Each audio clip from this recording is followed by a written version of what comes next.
Welcome back to the channel, and today we are talking about one of the most explosive, most electrifying, and most beloved entries in one of Hollywood's most enduring franchises.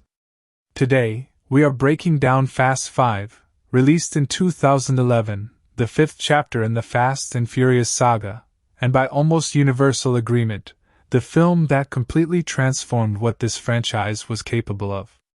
This is the movie that took a series built on street racing and nitrous oxide and turned it into something far bigger, far grander, and far more ambitious. This is the film where the Fast and Furious universe stopped being a car movie and became a full-blown action spectacle, a heist thriller, a team ensemble film, and one of the most purely entertaining blockbusters of its decade. So buckle up, because we are going deep on Fast 5. Where it comes from and who made it. Fast 5 is a 2011 American action film directed by Justin Lin and written by Chris Morgan. It is the fifth installment in the Fast and Furious franchise and a direct sequel to Fast and Furious, which was released in 2009. The film was produced by Universal Pictures, with Vin Diesel and Neil H. Moritz serving as producers alongside Michael Fattrell. Justin Lin, who had already helmed Tokyo Drift and the fourth film, returned to the director's chair, bringing with him a deep understanding of the franchise's rhythms, its characters, and the kind of energy its audience craved. Brian Tyler, the composer who had scored the previous two installments, also returned to craft the film's musical identity, delivering a pulse-pounding score that perfectly matched the film's escalating momentum. Principal photography began in July of 2010 and ran through October of that same year. The production filmed across multiple locations, including Atlanta and Puerto Rico, but the heart of the film was shot on location in Rio de Janeiro, Brazil. That city, with its dramatic favelas climbing the hillsides, its sun-soaked coastal highways, and its raw and restless energy, gave Fast 5 a visual personality unlike anything the franchise had delivered before. Rio de Janeiro is not just a backdrop in this film. It is a living, breathing part of the story itself, and Justin Lin understood exactly how to use it.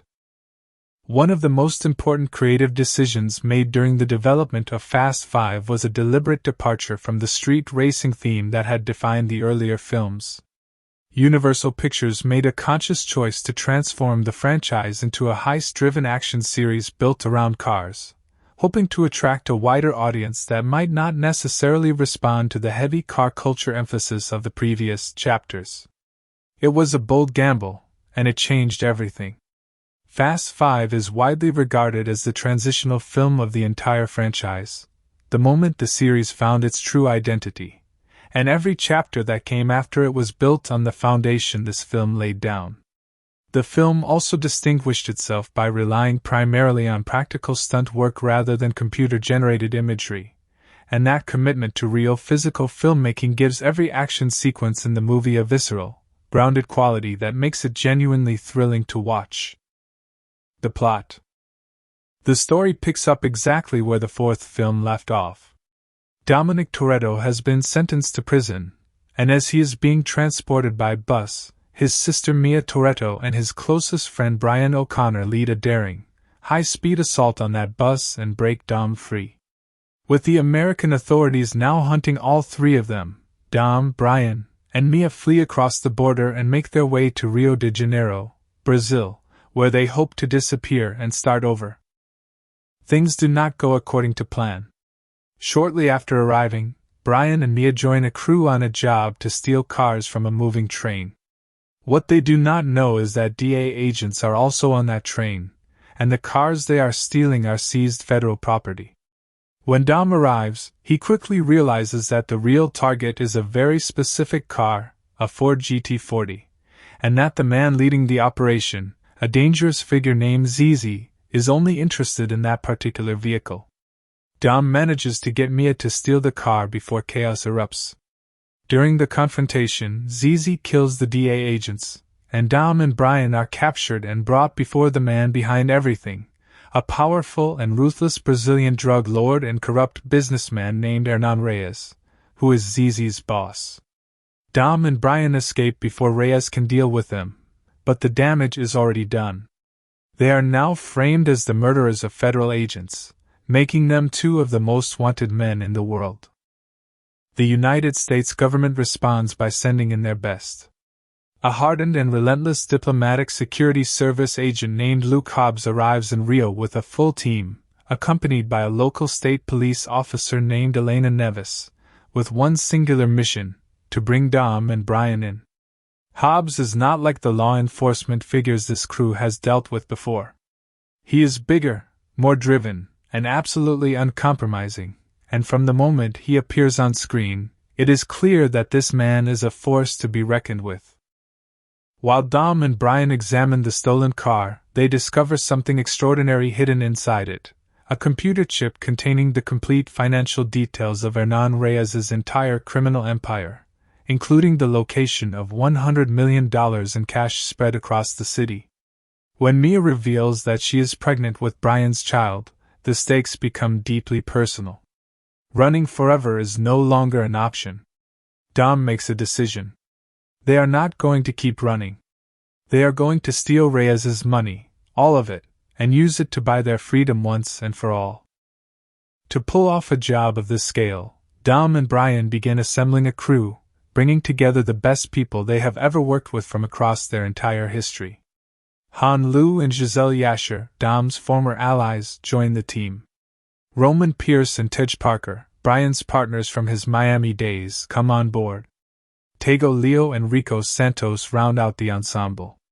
Together they form one of the most charismatic and capable teams in action movie history, and watching them come together is one of the great pleasures of the film. The plan is elaborate and dangerous. To force Reyes to consolidate all of his cash into a single location, Dom's crew attacks one of the storage sites and burns the money there publicly, making it impossible for Reyes to leave his fortune scattered. Exactly as planned, a panicked Reyes moves all of his remaining money into a massive vault inside a police station, believing it to be the safest possible location. That vault now becomes the target. The heist preparation is meticulous. The team does surveillance, acquires Reyes's handprint to bypass security, and even steals 4 police-issued Dodge Chargers to blend in with law enforcement. But before the plan can be executed, Hobbs closes in and arrests Dom, Brian, Mia, and Vince. As Hobbs transports them toward extradition, Reyes's men launch a devastating ambush on the convoy, killing most of Hobbs's team. Dom, Brian, and the others help Hobbs and Elena survive the attack, and in that moment, everything shifts. Hobbs, furious at the loss of his people and recognizing the enemy they share, makes a choice. He and Elena join the crew. What follows is one of the most spectacular action sequences in the entire franchise. The team storms the police station, tears the entire vault out of the building using 2 of the Chargers, and drags it through the streets of Rio in a chase sequence that has to be seen to be believed. The vault becomes a weapon, a wrecking ball, a shield, and ultimately the vehicle of the crew's liberation. Dom faces Reyes on a bridge, Brian dispatches Zizi, and Hobbs himself settles the score with Reyes in an act of cold, decisive justice. Hobbs gives Dom and Brian a 24-hour head start to disappear, leaving the vault behind as their agreement. But when Hobbs checks the vault, he finds it completely empty.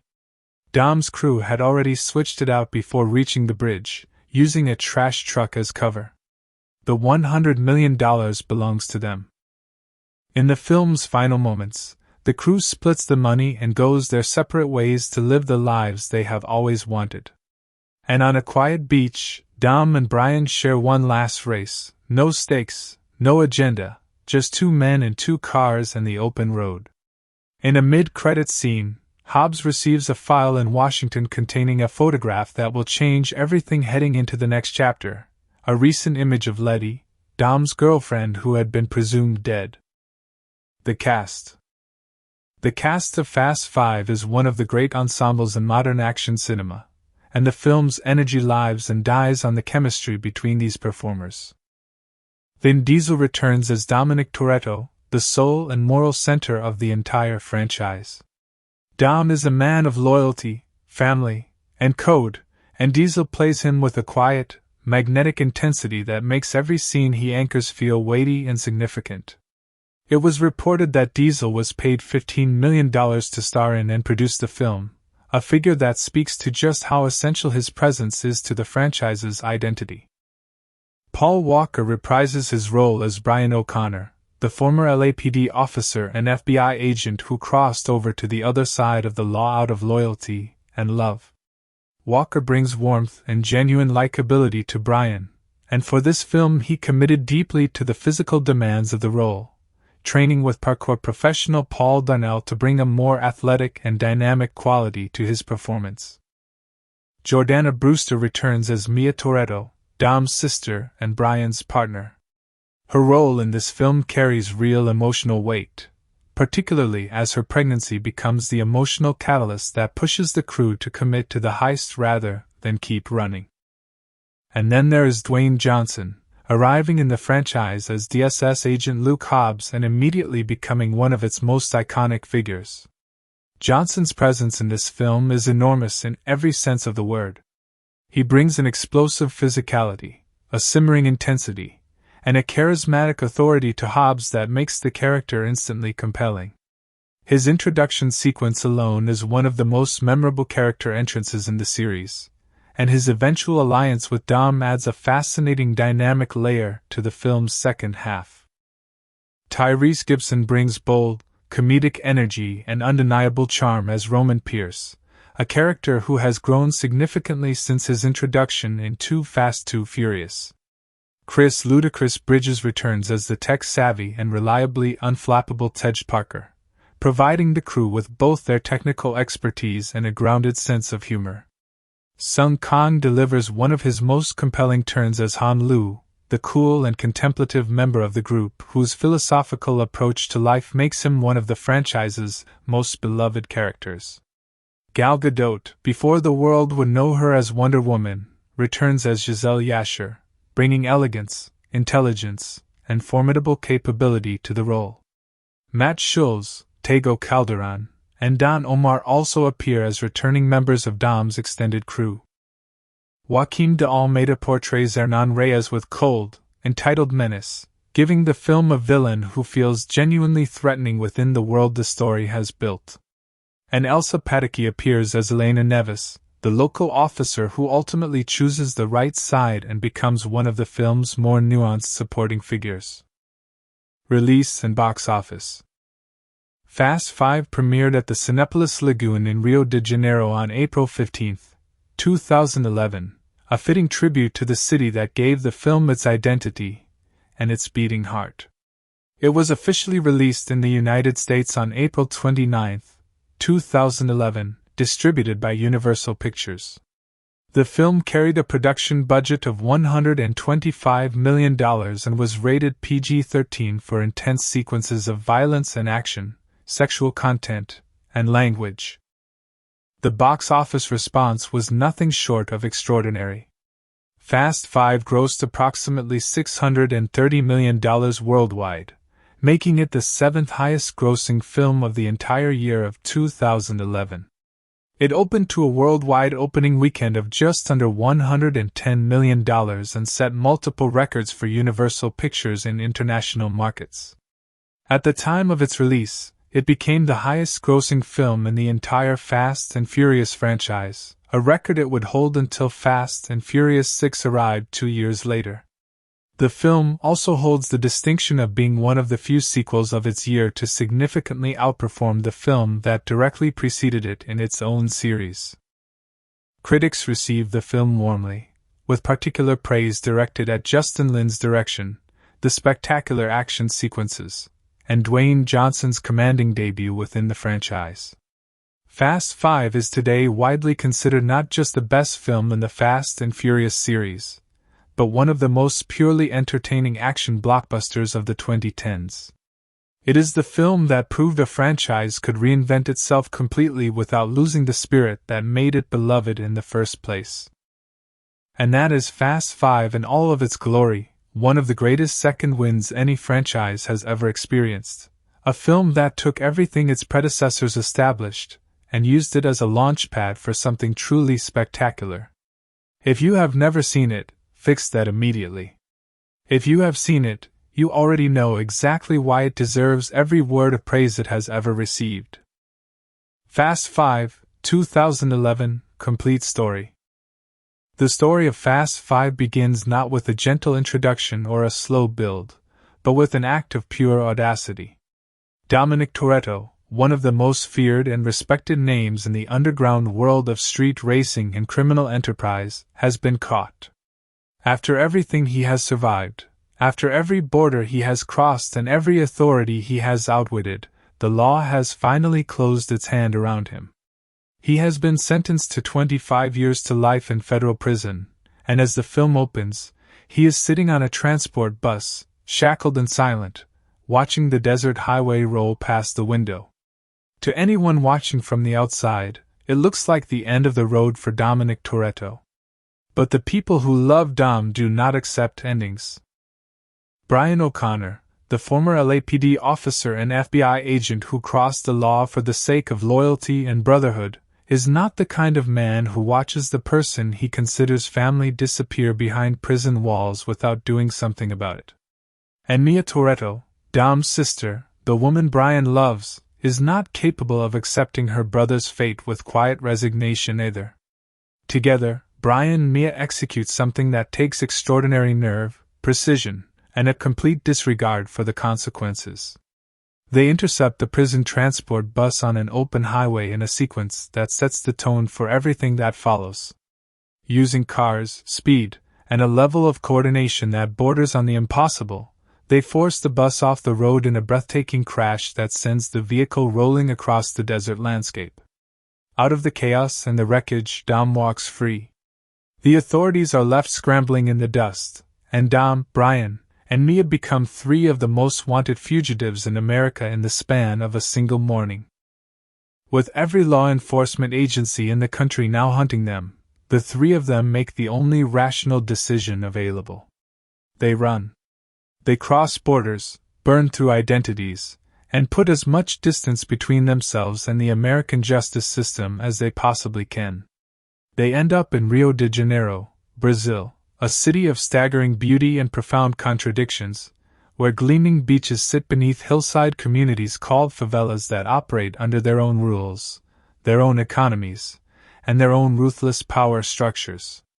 Rio is a place where people can disappear if they know the right people, and Brian and Mia have arrived ahead of Dom to connect with a man named Vince, an old friend from Dom's past, someone who has been living in the city and working for local crews. Vince has arranged work for them, a job that is supposed to be straightforward. A crew is being hired to steal several cars from a moving train, standard criminal enterprise, the kind of work that men like these can do in their sleep. Brian and Mia fall in with the group and board the operation as Dom makes his way to Rio to join them. The train job begins with the kind of controlled tension that comes with any high-stakes theft, cars on a transport train, a crew with motorcycles and hooks and the skills to pull vehicles off a moving rail car without anyone getting killed. But from almost the first moment, things begin to feel wrong. Brian and Mia quickly realize that there are DA agents on that train. These are not just these civilian vehicles being transported. This is federal property under active law enforcement supervision, and the operation has suddenly become something far more dangerous than what they signed up for. When Dom arrives and joins the effort, he notices something immediately. The man running the local crew, a cold and calculating figure named Zizi, is not interested in all the cars. He is fixated on one specific vehicle, a Ford GT40, and his focus on that single car is the kind of intensity that tells Dom everything he needs to know about what is really going on here. There is something about that particular car that matters in a way nobody has been told about. Dom makes a fast decision. He gets Mia to separate the GT40 and take it away before Zizi can secure it. But the situation on the train deteriorates rapidly into violence. Zizi and his men turn on the DA agents and execute them in cold blood, committing murders that will be attributed to whoever is left standing when the dust settles.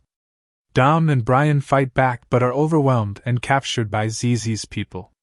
The DA agents are dead, the car is gone, and Dom and Brian are now prisoners being hauled before the man who orchestrated everything.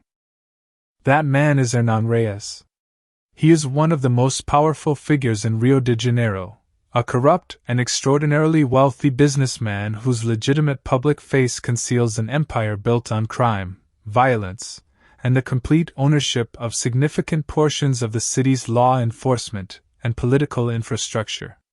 Reyes is the kind of man who has bought so much of the world around him that he has come to believe he exists above consequence. He has ZZ bring Dom and Brian to him, and he wants to know where the GT40 is. He is not asking out of mere irritation. That car contains something Reyes needs, and whatever it is important enough for him to be willing to kill for it without hesitation. Dom and Brian are in no position to bargain, but they manage to use the chaos and confusion of the situation to escape before Reyes can extract what he wants from them. They make it back to a safe house, bruised and in far deeper trouble than they were when the day began. Shortly after, they are joined by Dom, and the three of them begin to examine the GT40 carefully, trying to understand what makes this particular vehicle worth so much to a man like Reyes. Then Vince arrives at the safe house, and Dom catches him in the act of removing a small computer chip from inside the car. Vince confesses that he had a separate arrangement with Reyes, that he was going to deliver the chip in exchange for money. It is a betrayal that hits Dom hard, because Vince is not just a criminal associate. He is an old friend, someone from the neighborhood, someone who has history with the Toretto family going back years. Dom is furious. He confronts Vince directly and forces him to leave, unwilling to extend any further trust to a man who has just demonstrated where his real loyalties lie. Brian examines the chip more carefully, and what he finds inside it is staggering. The chip is essentially a complete financial map of Hernan Reyes's entire criminal empire. Every account, every location, every holding, every structure of his underground operation is encoded on that tiny piece of technology. And among the information it contains is the location of $100 million in physical cash, Reyes's operational fund, distributed across multiple locations throughout Rio de Janeiro. $100 million. The number sits in the air of this safe house like something almost too large to hold. And then Mia tells them something that changes the nature of everything. She is pregnant. Brian is going to be a father. In that moment, the context of their situation shifts completely. Running forever is no longer an acceptable life. Disappearing from border to border, always looking over their shoulders, always one step ahead of people who want to put them in cages, that is not a life anyone can raise a child inside. Dom understands this immediately and completely. He is a man built around the concept of family, and the idea of his sister's child growing up as a fugitive is not something he is willing to accept. So Dom proposes something that is either brilliant or suicidal, and in this particular universe, the line between those two things is very thin. They are not going to run anymore. They are going to steal Reyes's money. All of it. $100 million, extracted from a corrupt criminal empire by people who have nothing left to lose and everything to gain.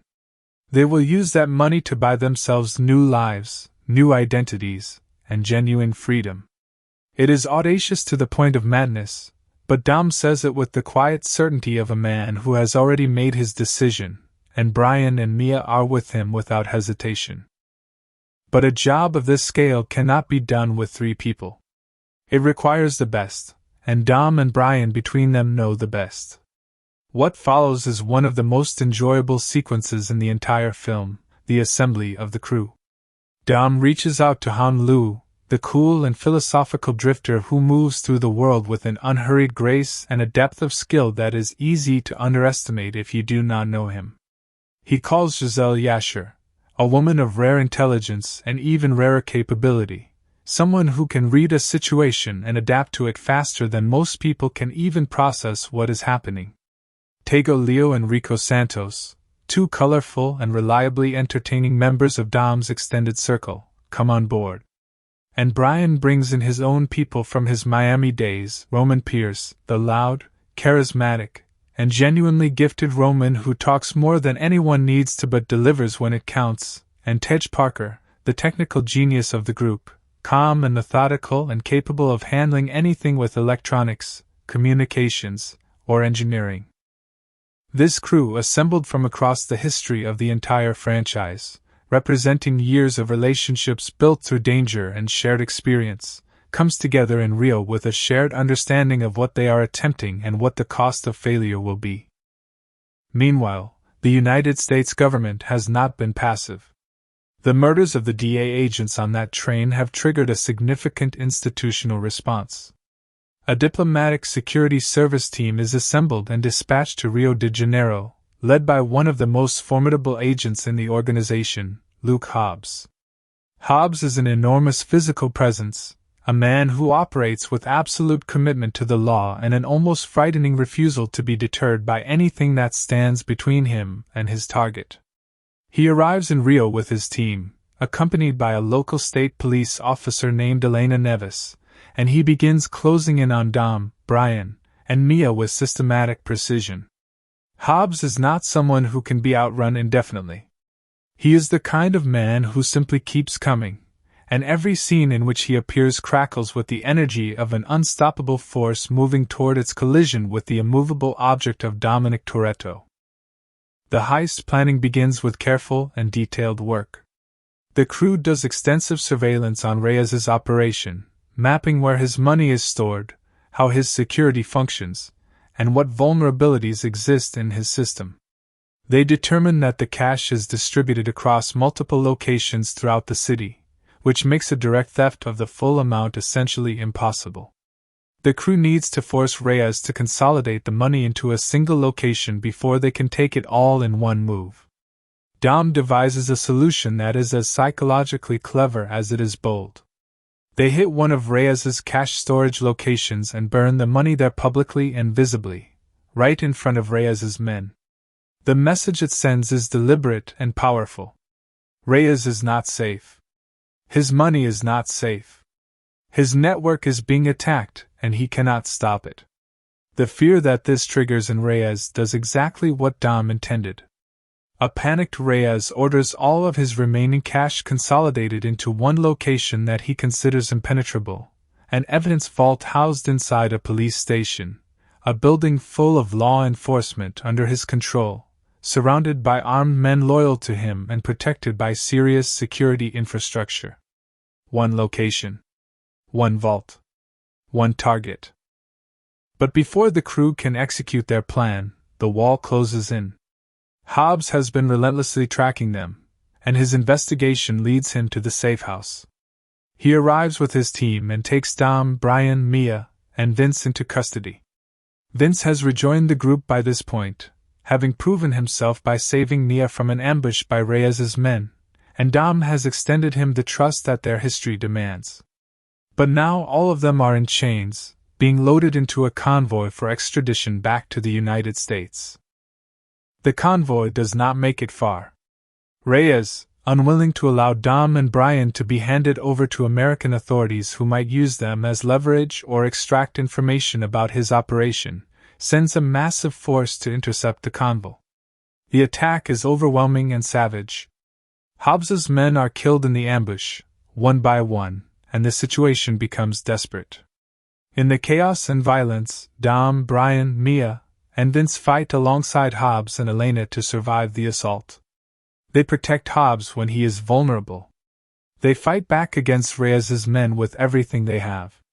And when the smoke clears and the survivors are left standing in the wreckage of what should have been a straightforward transport operation, something has fundamentally changed.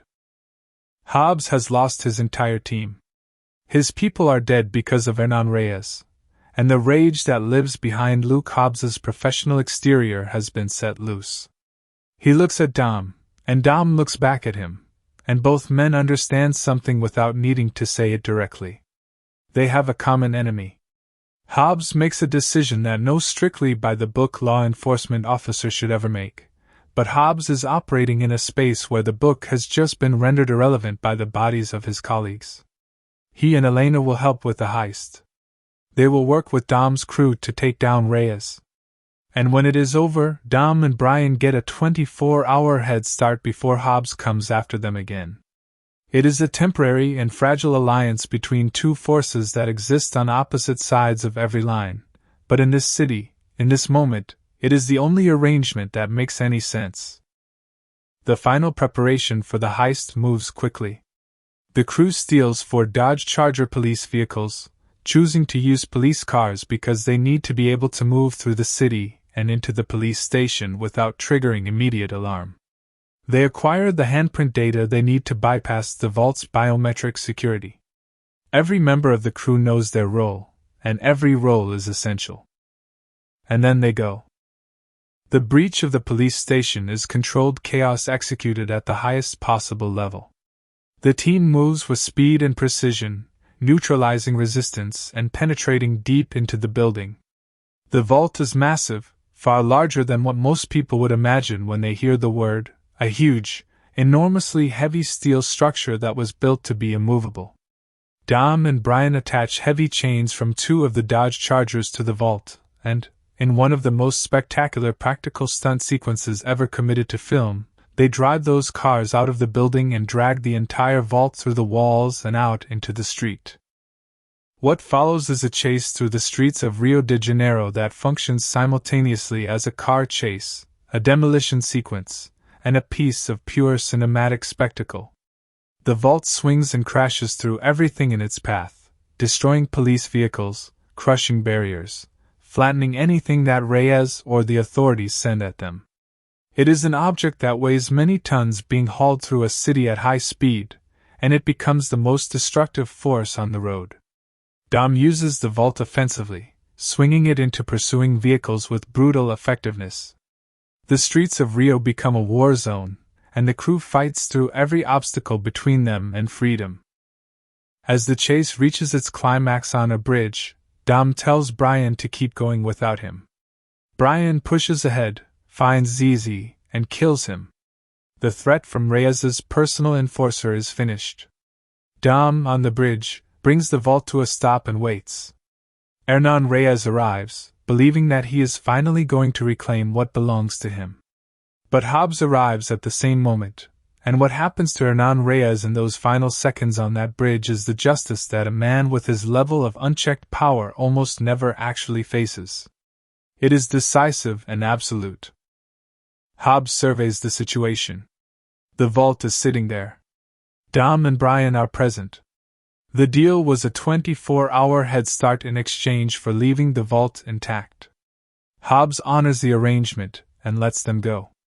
But when Hobbs opens the vault, it is completely empty. Not a single dollar remains inside it. Somewhere during the chaos of the chase, before Dom and Brian ever reached the bridge, the crew had already executed a switch. A trash truck moving through the city had intercepted the vault's contents before anyone was watching for it. The $100 million was already gone, already distributed, already on its way to becoming new lives for every member of the crew. The epilogue shows each member of the team living the life that all of that money purchased. Leo and Santos are in Monaco, sitting at a casino table with more chips than they know what to do with. Han and Giselle are traveling the open road of the German Autobahn, free and unhurried.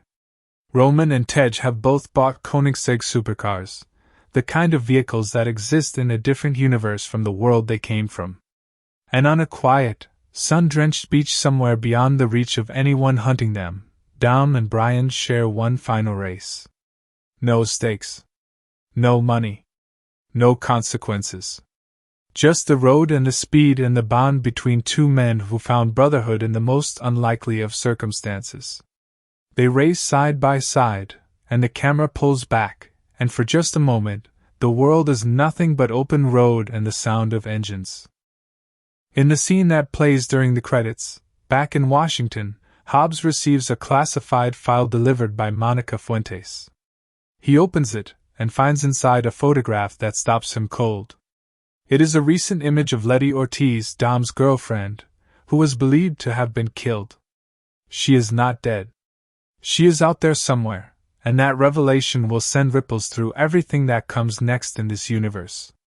But for now, the story of Fast 5 ends with Dom and Brian racing into the horizon, free at last, and the future wide open in front of them. Fast 5, 2011, Complete Cast Life Histories. Vin Diesel. The man who would become one of the most recognizable action stars on the planet was born Mark Sinclair on July 18, 1967, in Alameda County, California. He was raised in New York City by his mother Delora Sinclair and his stepfather Irving H. Vincent, a theater manager and acting teacher whose influence on young Mark would prove to be profound and lasting. Vin never knew his biological father, and the question of identity, of where one comes from and what truly defines a person, became a theme that would quietly thread itself through both his personal life and the characters he would one day choose to portray. He grew up in a creative household in Greenwich Village, Manhattan, surrounded by the world of performance and storytelling from the very beginning. His first encounter with the theater came at the age of 7, when he and a group of friends broke into the theater of the New City in Manhattan with the intention of causing mischief. Instead of calling the police, the theater's director offered the children roles in a production, and something ignited in young Mark that never went out. He fell completely in love with performing, and from that accidental introduction, he dedicated himself to the craft with a seriousness that was unusual for someone so young. He studied acting extensively and threw himself into every opportunity he could find, working in theater throughout his teenage years while also taking on jobs to support himself, including a long stint as a bouncer at New York City nightclubs, a period of his life that gave him both physical discipline and an acute understanding of human behavior under pressure. He attended Hunter College in New York, where he studied English, but the pull of acting was too strong to resist, and he eventually left to pursue the career he had been building since childhood. He began writing his own material because he understood early that waiting for Hollywood to hand him opportunities was not a strategy that would work for a man who did not fit neatly into the categories the industry preferred. He was not a conventional leading man by the standards of the 1990s, and he knew it. So he made his own path. In 1994, he wrote, directed, produced, and starred in a short film called Multifacial, a deeply personal project about a multiracial actor struggling to find his place in an industry that wanted to put him in a single box. The film explored his own experience of existing between racial categories, something that had defined much of his personal life, and it was raw, honest, and genuinely affecting. He brought Multifacial to the Cannes Film Festival in 1995, where it screened and attracted attention in ways that opened new doors. Encouraged by this, he pushed further and made a feature film called Strays in 1997, which he again wrote, directed, and starred in. It was a low-budget independent production, but it demonstrated ambition and a genuine filmmaking vision. The film screened at the Sundance Film Festival, where it caught the attention of Steven Spielberg, who was in the process of developing Saving Private Ryan.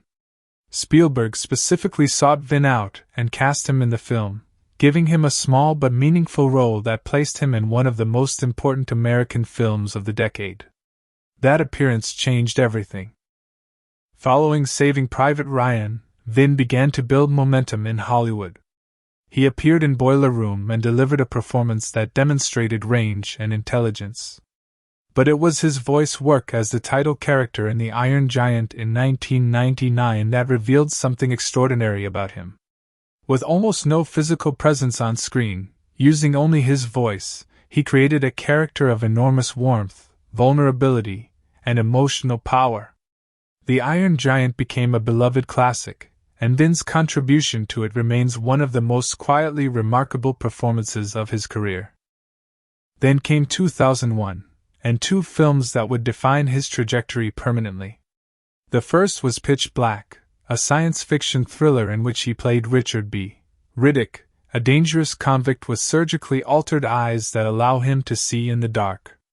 Riddick was a complex, morally ambiguous, deeply charismatic creation, and then brought him to life with a physicality and intensity that made the character immediately iconic.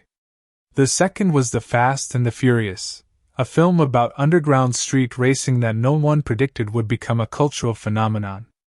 As Dominic Toretto, Vin found a character that resonated with something deep and universal, a man who lives by a personal code of loyalty, who values family above everything, and who exists outside the boundaries of conventional society without apology. The film was a massive hit, and Dom Toretto became one of the defining characters of early 2000s cinema. What followed was a period of experimentation and some significant missteps. Vin chose not to return for Too Fast, Too Furious, a decision he later acknowledged was a mistake. He made XXX in 2002, another action vehicle that performed well, and The Chronicles of Riddick in 2004, which was an ambitious but commercially disappointing expansion of the Riddick universe.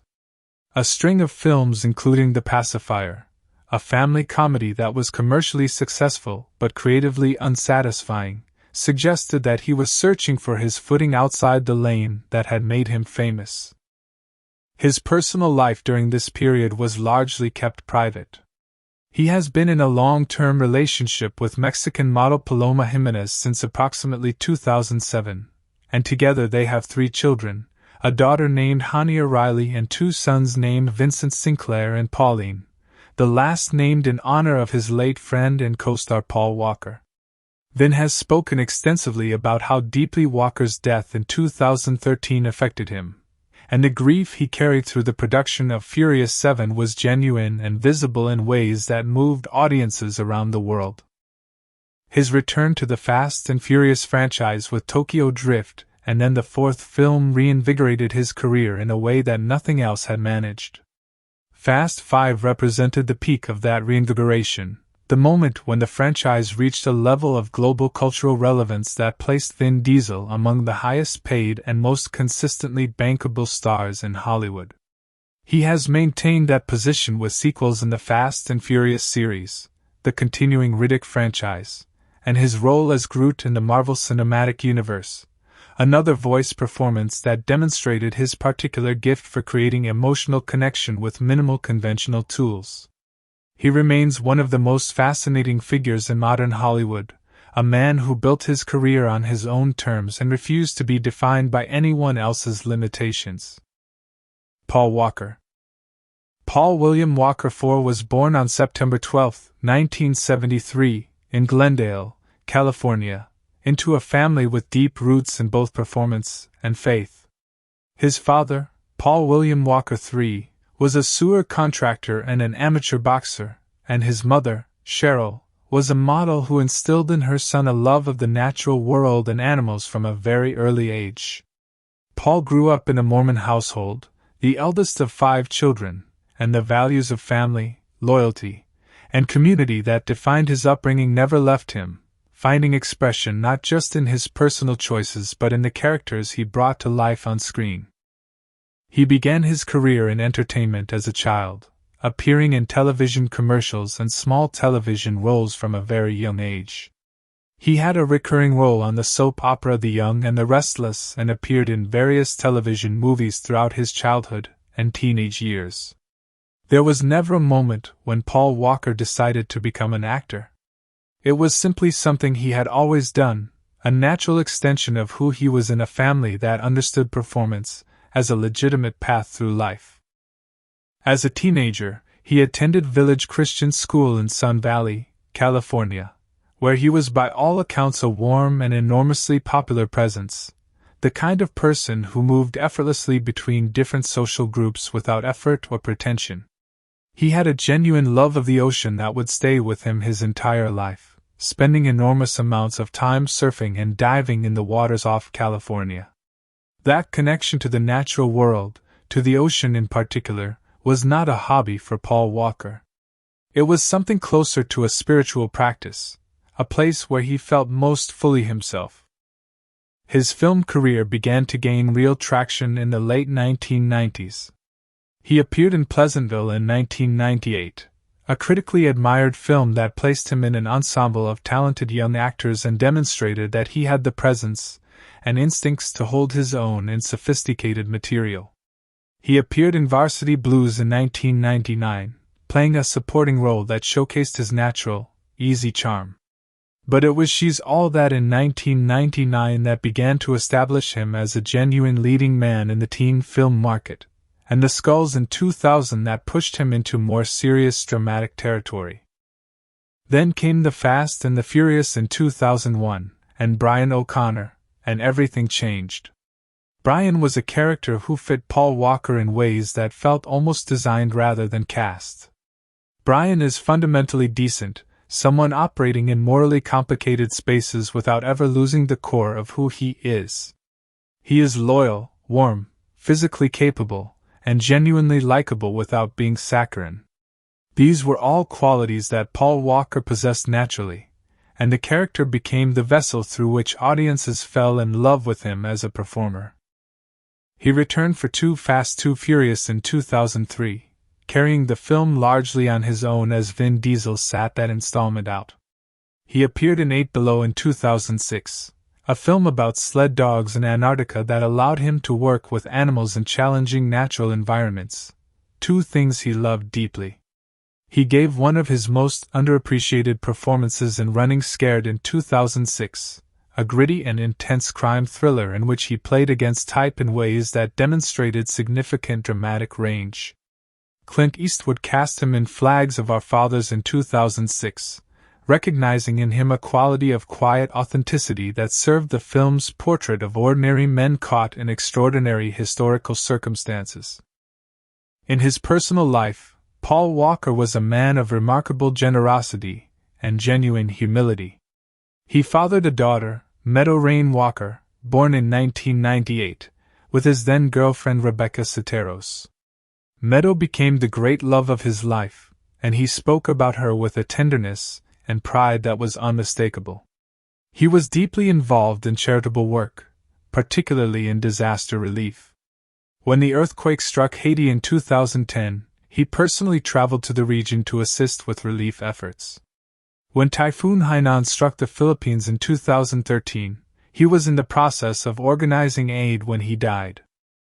On November 30, 2013, Paul Walker was killed in a car accident in Valencia, California. He was a passenger in a Porsche Carrera GT driven by his friend Roger Rodas when the vehicle lost control and crashed into a concrete lamp post and two trees, catching fire on impact. He was 40 years old. The Fast and Furious cast and crew, in the middle of production on Furious 7 at the time, were devastated. The film was completed using his brothers Cody and Caleb as stand-ins and digital technology, and it concludes with a tribute to Walker of rare and genuine emotional power, a farewell to Brian O'Connor that doubled as a farewell to the man himself. The Wiz Khalifa song See You Again, written specifically for that tribute, became one of the best-selling singles of the decade. Paul Walker's legacy endures not just in the films he left behind but in the charitable organization Reach Out Worldwide, which continues his humanitarian work to this day. Dwayne Johnson. Dwayne Douglas Johnson was born on May 2, 1972, in Hayward, California, into a family that understood physical excellence and competitive performance as a way of life. His father, Rocky Johnson, was a professional wrestler who became one of the first black performers to win a major WWE championship, and his maternal grandfather, Peter Maivia, was a Samoan wrestling legend who is considered one of the patriarchs of the Anoa'i wrestling dynasty, one of the most storied families in the history of professional wrestling. From the moment Dwayne Johnson entered the world, greatness was both an inheritance and an expectation. Growing up, Dwayne moved constantly as his father traveled the wrestling circuit, living in cities across the United States and spending time in New Zealand and Hawaii. That nomadic childhood gave him adaptability and social intelligence, the ability to walk into any room and read the people in it, to find connection quickly and hold it. But it also created financial instability, and there were periods of genuine hardship in his early life that he has spoken about honestly. including a period when he and his mother came home to find their belongings on the street after being evicted from their apartment. That moment, watching his mother cry on the side of the road, is one he has described as a defining experience, the moment he understood what he was working for and why failure was not something he was willing to accept. He channeled his physical gifts and competitive nature into football, becoming a dominant defensive tackle at Freedom High School in Bethlehem, Pennsylvania, and earning a full scholarship to the University of Miami, where he played alongside future NFL stars and was part of a national championship team in 1991. He harbored genuine ambitions of playing in the NFL, and when the Calgary Stampeders of the Canadian Football League offered him a contract after he went undrafted, he took it. But he was cut from the team after 2 months, and he returned to the United States with $7 in his pocket, a story he tells frequently because it captures something essential about the distance between where he started and where he arrived.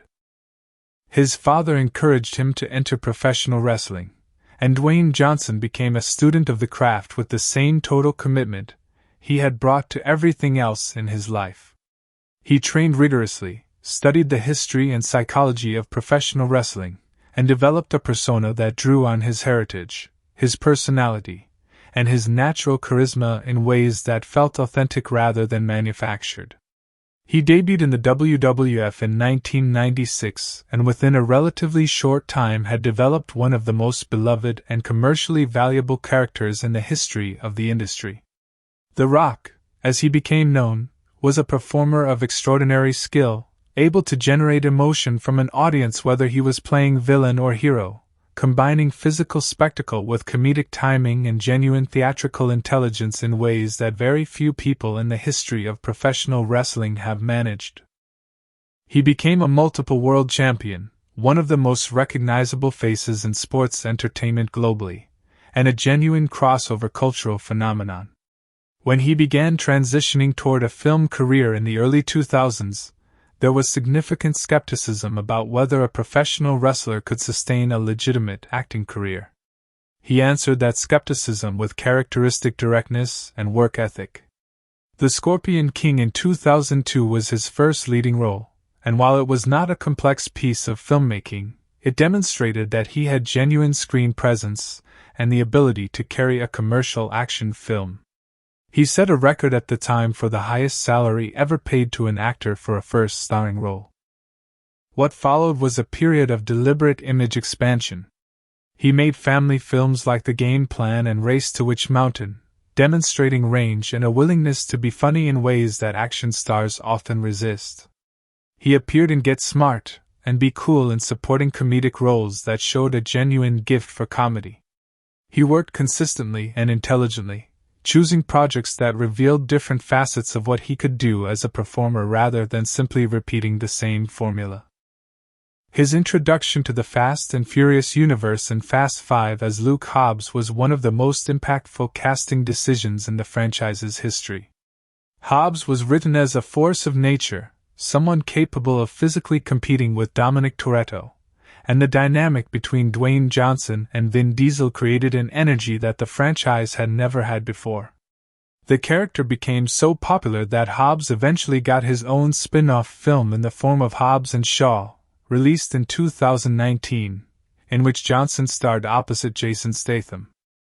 In his personal life, Dwayne Johnson was previously married to Dany Garcia from 1997 to 2007, with whom he has a daughter named Simone, who has herself followed in the family tradition by beginning a career in professional wrestling. He has been in a relationship with singer and actress Lauren Hessian since approximately 2007, and they married in 2019. Together they have 2 daughters, Jasmine and Tiana. He has spoken openly about his struggles with depression, particularly during the difficult period following his football career's end, and his willingness to discuss mental health with candor has made him a meaningful voice on a subject that many men in his position would avoid. He is consistently ranked among the highest paid actors in the world and remains one of the most followed individuals on social media on the planet. His trajectory from $7 and a failed football career to global superstardom is one of the most compelling personal narratives in contemporary entertainment. Jordana Brewster.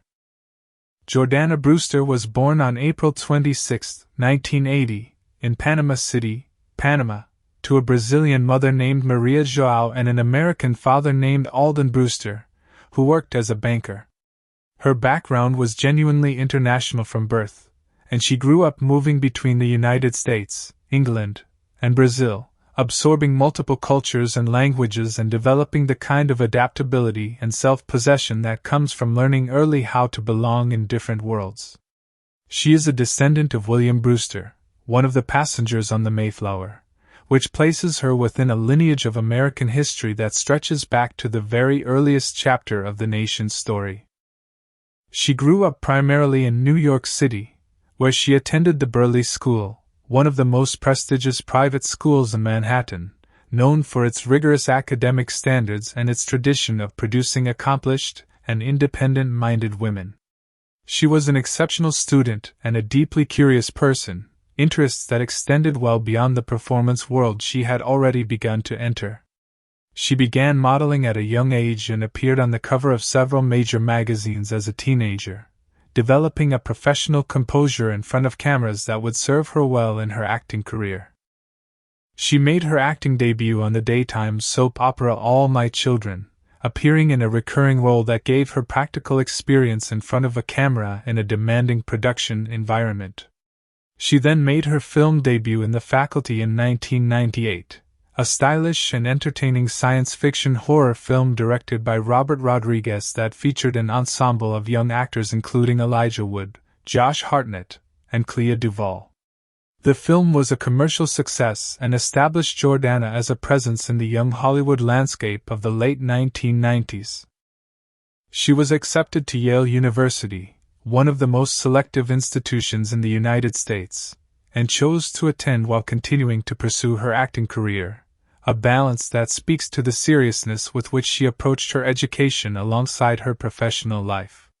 She studied English at Yale and graduated with her degree, demonstrating a commitment to intellectual development that set her apart from the conventional trajectory of a young actor building a career in Hollywood.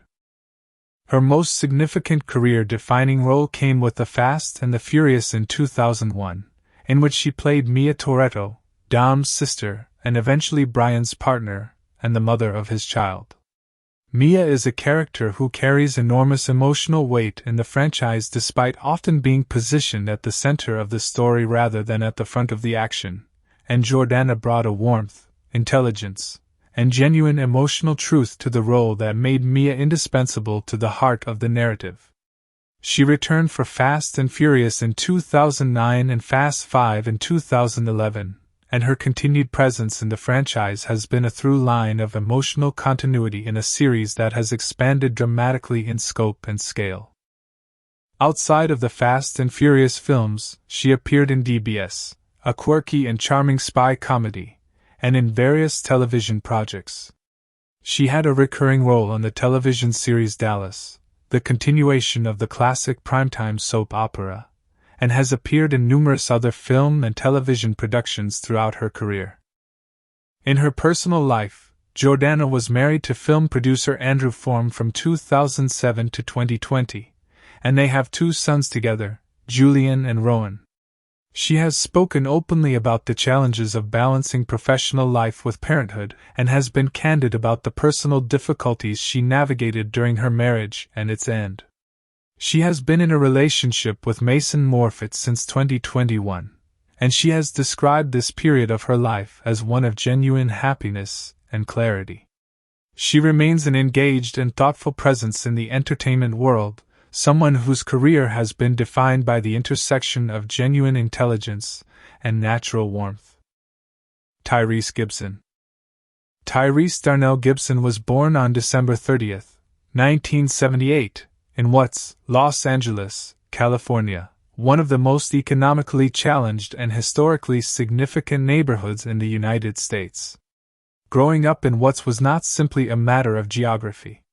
It shaped Tyrese's understanding of struggle, community, resilience, and the specific kind of hunger that comes from knowing that the world you want to inhabit is far away from the one you were born into. He was raised primarily by his mother, Priscilla Murray Gibson, after his father left the family when Tyrese was still young.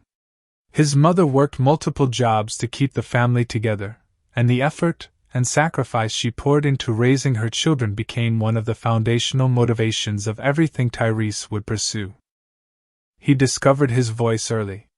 Singing was not something he worked toward as a strategy or a career plan. It was simply part of who he was, a natural gift that expressed itself in school performances and community settings long before anyone was thinking about record deals or music videos. At the age of 14, he won a talent show that led to his being noticed by industry professionals, and from that moment, his trajectory began to accelerate in ways that few people from what's get to experience. His big breakthrough came in 1994, when he was cast in a Coca-Cola commercial at the age of 16 that aired nationally and made him one of the most recognized young faces in advertising. He appeared in the commercial singing on a bus, and the combination of his physical presence, his voice, and his natural charisma was immediately apparent to everyone who saw it. The commercial became iconic in its own modest way, and it opened doors to the music industry that Tyrese walked through with confidence and determination. He signed with RCA Records and released his self-titled debut album in 1998, which went platinum on the strength of the single Nobody Else, a smooth R&B track that established his sound and his commercial viability. He followed it with 2000 What's in 2001, which produced the hit How You Gonna Act Like That, and continued building a music career that demonstrated genuine vocal talent and a real connection with his audience.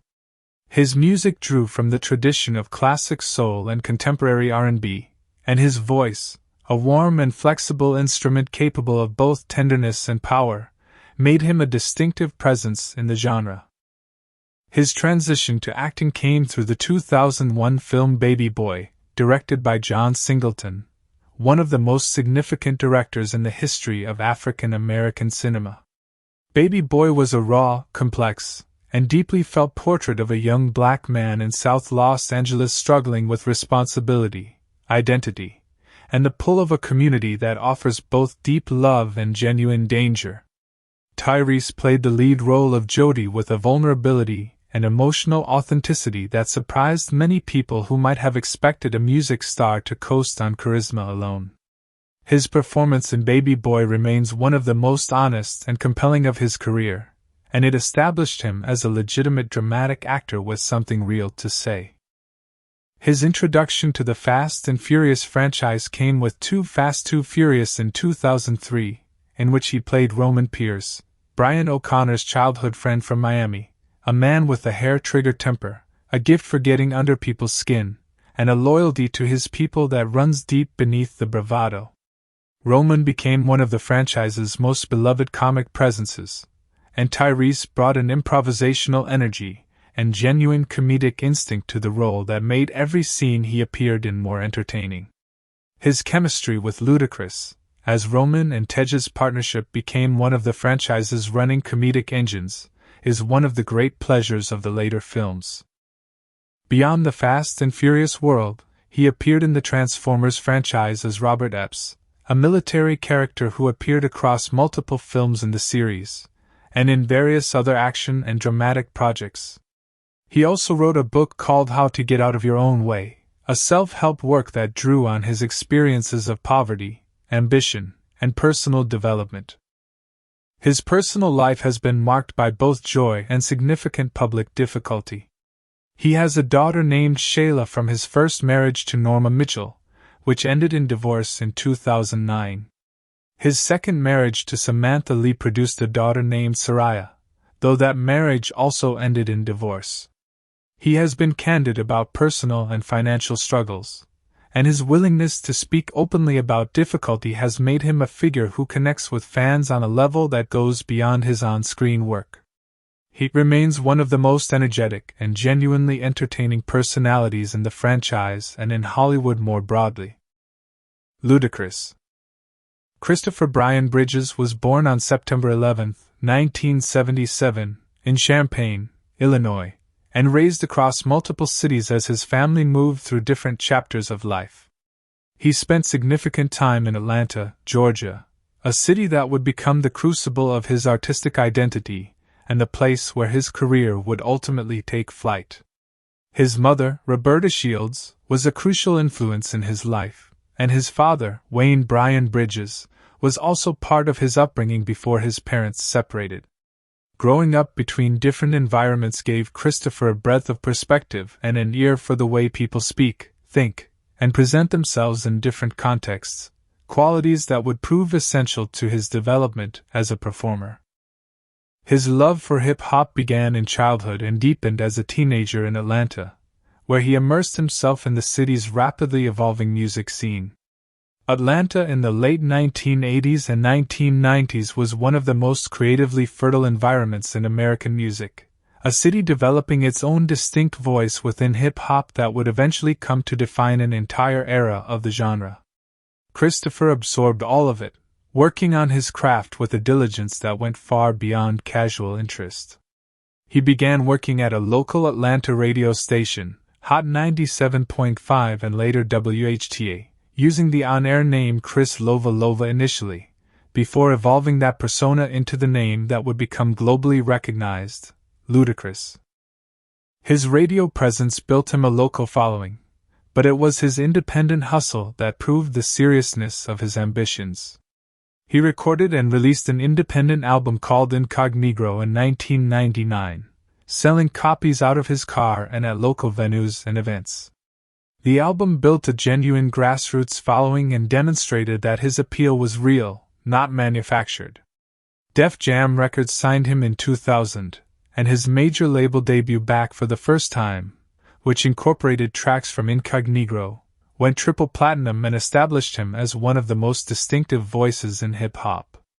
The single What's Your Fantasy became a massive commercial success, and his flow, a rapid, agile, technically impressive delivery paired with wit and wordplay, announced him as someone operating at a genuinely high level within his craft.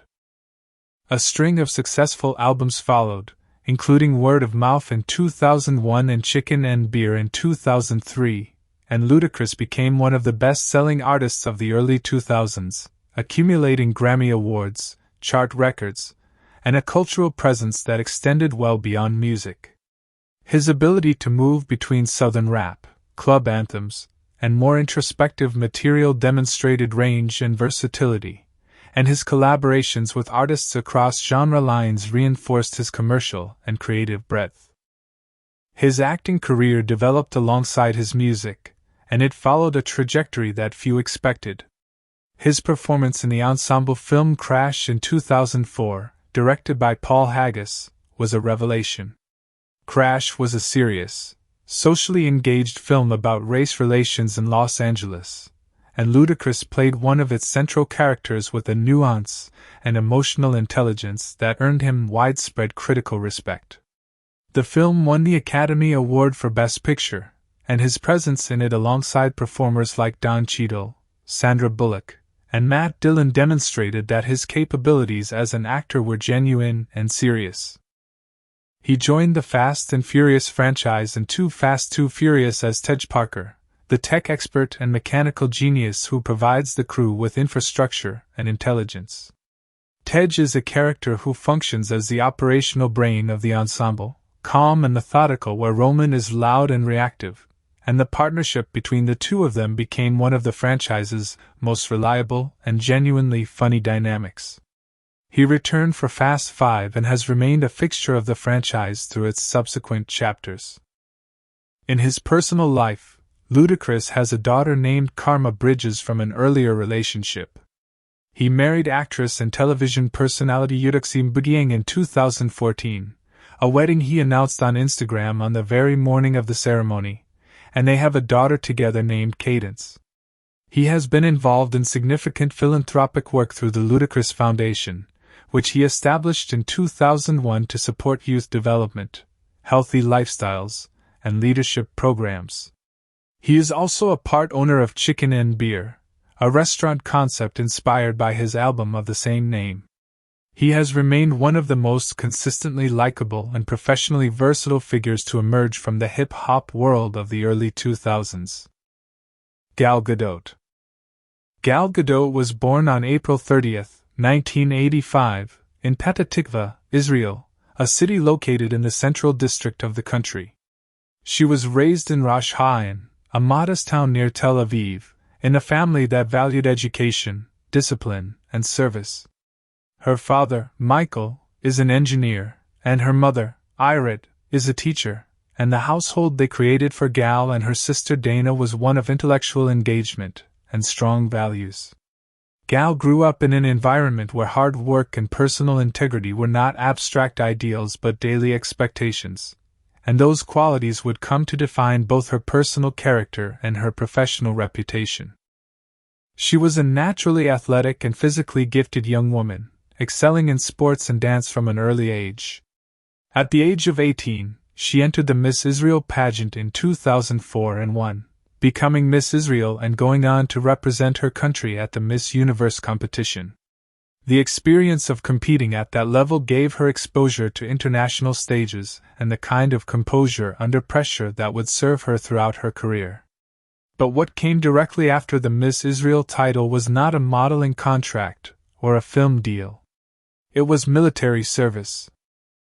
In Israel, military service is mandatory for both men and women, and Gal Gadot served in the Israel Defense Forces for 2 years as a combat trainer, a role that required physical excellence, leadership, and the ability to instruct others in demanding and high-pressure situations. The discipline and physical conditioning she developed during her military service gave her a foundation of genuine toughness and capability that was not manufactured for a camera, and it informed every physically demanding role she would subsequently take on. She has spoken with genuine pride about her military service, describing it as a formative experience that clarified her values and her understanding of sacrifice and duty.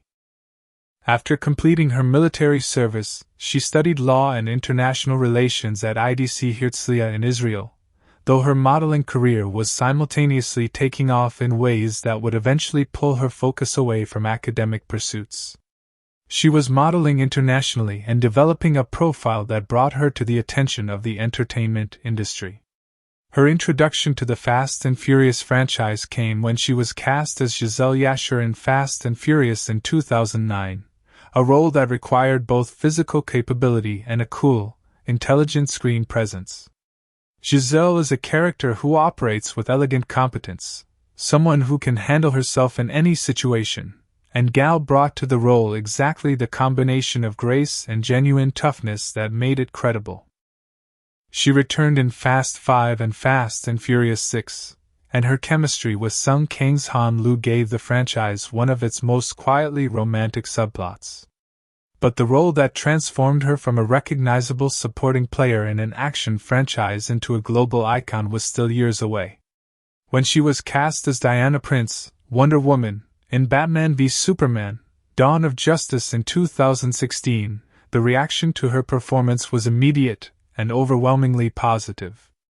She brought to the character a combination of strength, warmth, and moral clarity that felt genuinely heroic rather than simply powerful, and when the standalone Wonder Woman film arrived in 2017, directed by Patty Jenkins, Gal Gadot delivered a performance of such genuine emotional power and physical grace that it became one of the most celebrated superhero films of the modern era.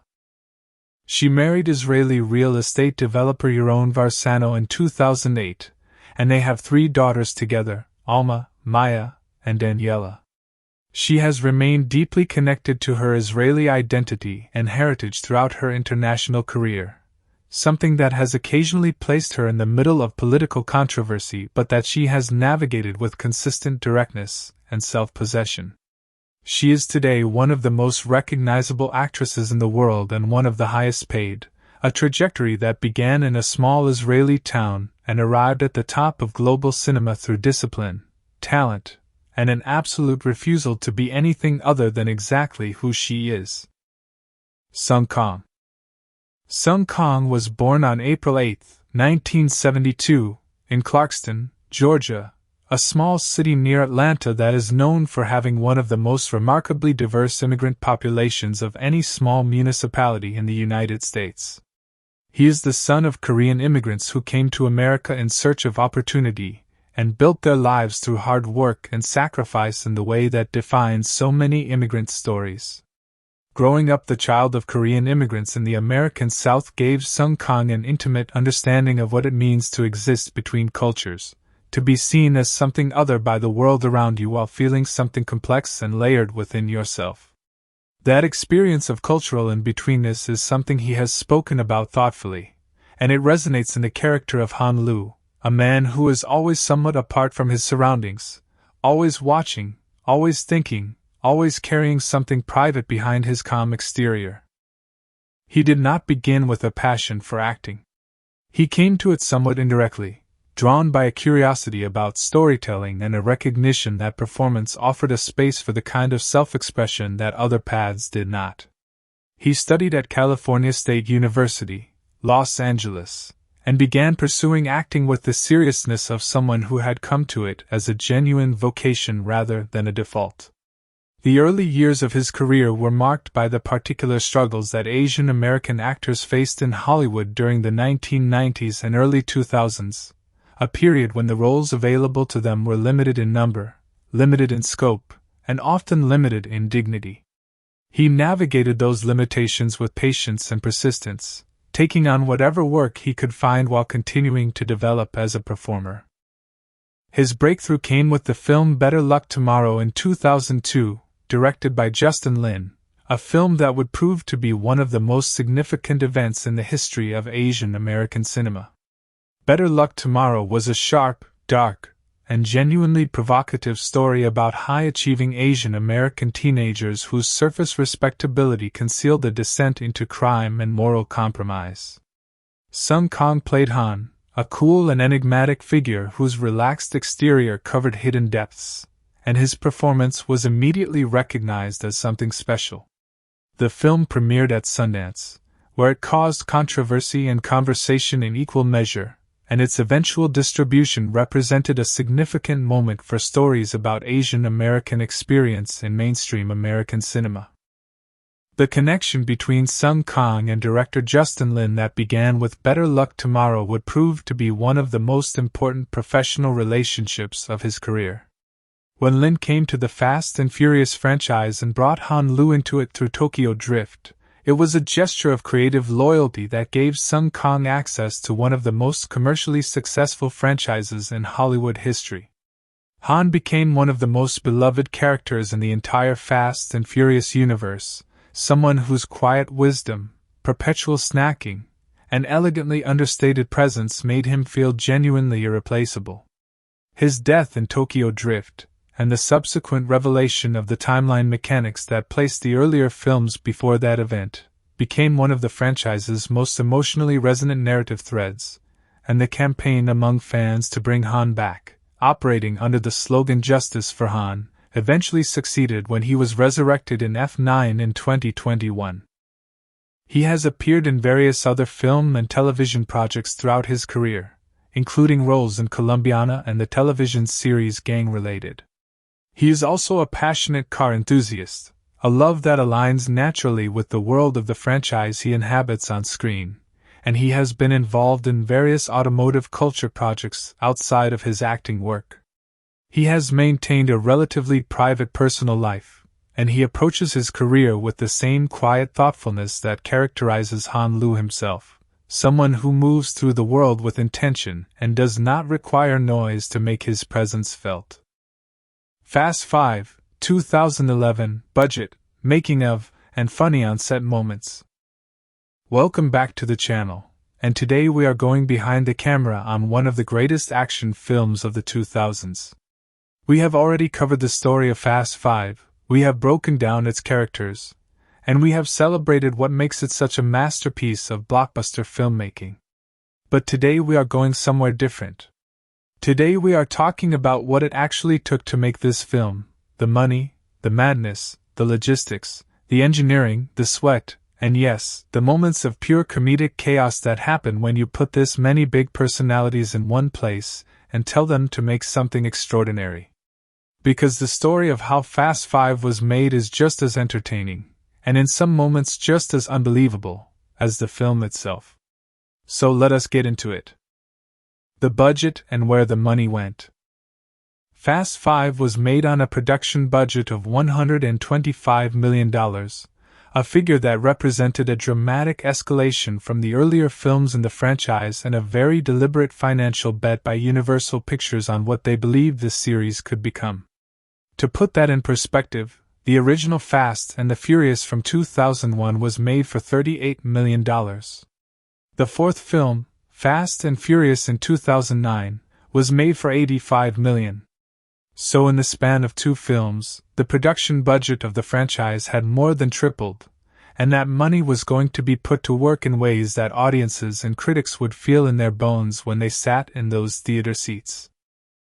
The single most expensive sequence in the entire film was the train heist that opens the movie's second act, the jaw-dropping sequence where Dom, Brian, Mia, and the crew attempt to steal exotic cars from a moving train by driving trucks alongside the train tracks and transferring the vehicles at high speed. That sequence alone cost approximately $25 million to produce, which is already more than the entire budget of some action films. To understand why it cost that much, you have to understand the scale of what the production actually built and destroyed to make it happen. The filmmakers did not simulate a train. They did not use miniatures. They did not build a train on a soundstage and pretend. They bought a real, functioning stretch of railroad track and the trains necessary to ride it, acquiring approximately 600 yards of working railroad infrastructure that they could control and film on. Then they built trucks that were capable of actually racing alongside the train at the speeds the sequence required, specially engineered vehicles designed to meet the needs of the heist scenario. The cars on the train also required an enormous investment of creative engineering. Justin Lin wanted the cars to be able to jump off the train at full speed in a sequence that needed to look spectacular and feel genuinely dangerous. To make this happen without destroying irreplaceable and enormously expensive authentic vehicles, the production team made a very smart and pragmatic decision. They chose to use cars that could be cheaply replicated and then destroyed without the catastrophic expense of losing the real thing. Rather than use an authentic Ford GT40, which would have cost approximately $2 million and which nobody sane would agree to crash into a lake, the production had replica versions built, carefully crafted to look exactly like the originals on camera but built from components that could be manufactured, modified, and sacrificed to the needs of the sequence. A production company called Mongoose Motorsports was brought in to build 12 replica vehicles for the scene, most of which were destroyed in the process of filming. The stunt cars used for the train sequence were a marvel of practical engineering. For the climactic moment where the cars are launched off the train and go flying, 3 of the stunt vehicles were loaded onto air cannons and quite literally fired through the side of the train car and off a cliff into a lake below. Not CGI. Not a small-scale model. Real cars fired from an air cannon into actual water. The other 2 vehicles were modified specifically for off-road capability so that stunt drivers could handle them on the dirt tracks and desert terrain where other portions of the sequence were filmed. Out of the 12 replica cars that Mongoose built for the sequence, only 3 survived filming intact. The rest were destroyed in service of what you see on screen, and the total cost of the train heist sequence, when you factor in the railroad infrastructure, the truck construction, the car fabrication, the stunt coordination, and the logistics of filming across multiple locations in Atlanta, California, and Arizona, came to approximately $25 million for that one sequence alone. The production was scheduled to begin in July of 2010 and was planned to wrap by August of that same year. In reality, it was still shooting in early November 2010, running significantly over its original timeline because the scale of what they were attempting was simply larger and more complex than any schedule could fully anticipate. 3 separate film units worked simultaneously throughout the production, each unit handling different aspects of the story and the action, while Justin Lin oversaw the overall vision and assembled the pieces into a coherent whole.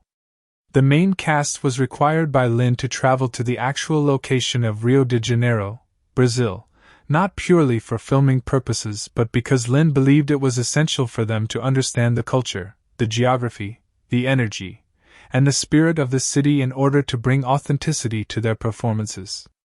He understood that Rio is not just a backdrop but a living entity, and he wanted his cast to feel that living entity in their bodies before they performed within it. There was a fascinating financial complication that influenced where significant portions of the film were actually shot. The Puerto Rican government approached the production with a very attractive proposal, offering tax incentives totaling nearly $11 million if the production agreed to shoot in Puerto Rico. $11 million is not a number any studio ignores, and the filmmakers made the pragmatic decision to use Puerto Rico to represent large portions of Rio de Janeiro. This is why the city that you see throughout much of the film, particularly during the climactic vault chase sequence, is technically San Juan, Puerto Rico, dressed and photographed to look like Rio. For the genuinely irreplaceable aerial establishing shots of the real city, including images of Sugarloaf Mountain, Fort Copacabana, Ipanema Beach, the Dona Marta Lookout, and the iconic favela landscape that gives the film so much of its visual character, the Rio Film Unit captured those images on location in Brazil. But the street-level action, the chases, the crashes, and the destruction, most of that happened in Puerto Rico, and the production closed down significant sections of downtown San Juan and the Teodoro Moscoso Bridge for nearly 2 weeks to make the vault sequence possible. The vault sequence, the most ambitious practical stunt in franchise history. And now we arrive at the centerpiece of it all. The vault chase sequence that closes Fast 5 is widely regarded as one of the greatest car chase sequences ever committed to film, and when you understand how it was made, that assessment becomes not just credible but almost an understatement. The stunt coordinator responsible for the vault chase was Jack Gill, working under second unit director Spiro Rosatos, and the story of how they designed, engineered, and executed the sequence is one of the most extraordinary chapters in the history of Hollywood stunt work. The vault itself begins in the script as a simple dramatic idea. Dom and Brian drag a vault through the streets. That is the concept at the script level. But from that simple premise, Jack Gill and his team built something that involved 7 different purpose-built vaults, each one designed and engineered for a specific type of shot and a specific function within the sequence. The production did not have a single vault that they used for everything. They had an entire family of vaults. The primary vault used for the drag sequences was a real steel structure that weighed approximately 9,000 pounds. That is 4.5 tons of solid steel being pulled behind 2 Dodge Charger SRT-8s powered by 6.1-liter Hemi engines producing 425 horsepower each. When you watch Dom and Brian tearing through those streets with that vault grinding and swinging behind them, what you are watching is a genuine 9,000-pound steel object being towed through a real city at real speed by real cars. Not a prop made of foam. Not a CGI addition dropped in after the fact. A real vault. Empty of money, yes, but absolutely, physically, undeniably real. The friction of that weight dragging across asphalt was real. The force of it swinging into vehicles was real. The destruction it caused was real. Approximately 98% of the entire vault chase sequence was captured using practical and camera effects with no computer-generated imagery involved. But the team needed more than one kind of vault to tell the full story of the sequence. For certain shots where the vault needed to steer, to move with directional intent, to go somewhere specific rather than simply be dragged, the production built a motorized vault, and what they put inside that vault to make it move is one of the most ingenious and genuinely wild pieces of filmmaking problem-solving in recent Hollywood history. The prop team took a GM square-body pickup truck, cut the bed off it, modified the rear suspension, stripped the interior down to the absolute bare minimum of a seat and a steering wheel, and then welded the entire thing inside a box made of steel plate. The result was a 9,000-pound vault with a human being inside it, controlling its direction from an interior with approximately an inch of clearance from the ground and walls of solid steel surrounding them on every side. The man who drove that vault was stunt driver Henry Kingi, and his experience inside the sealed steel box was something that deserves to be called out specifically for the extraordinary physical courage it represents. The ambient temperature inside the encased truck reached approximately 190 degrees Fahrenheit during filming. 190 degrees. The steel absorbed the heat of the sun and the friction of movement, and there was no airflow because there could not be any airflow in a sealed metal box. Henry Kingi was on the verge of passing out from heat exposure during filming, and Jack Gill and his team had to devise a solution. They lined the interior of the vault with dry ice, packing the space around the minimal cab area with it to bring the temperature down to something a human body could survive. A stunt driver wearing a helmet for oxygen delivery, surrounded by dry ice, steering a 9,000-pound steel box through the streets of a city while 2 Dodge Chargers drag it from outside. That is what it took to make that sequence happen. For the shot where the vault tumbles through the lobby of a bank, crushing everything in its path and scattering stunt performers who are dressed as customers and bank employees, the production built an entirely constructed bank lobby set just for that single moment, because the vault impact would destroy it, and it could only be done once. The stunt team, Gill confirmed, had exactly 1 take on the bank lobby shot. 1. There was no second chance, no safety net, no ability to rebuild and try again on the same schedule. They planned it meticulously, positioned every camera angle, mapped every stunt performer's position and escape route, and executed it in a single pass. It worked. The production also built a false vault facade around the front end of a full semi-truck for the scenes where the vault needs to carry enough force to obliterate a line of vehicles. Using the actual mass and engine power of a semi-truck inside the vault's exterior shell gave the destruction the weight and momentum that a standard prop simply could not provide. The camera angles and the framing during those moments were specifically chosen to conceal the truck's wheels and mechanical identity, so that on screen it reads as the same vault that Dom and Brian are dragging, while in reality it is a semi-truck wearing a steel costume. Over the course of filming the vault chase sequence, more than 200 cars were destroyed.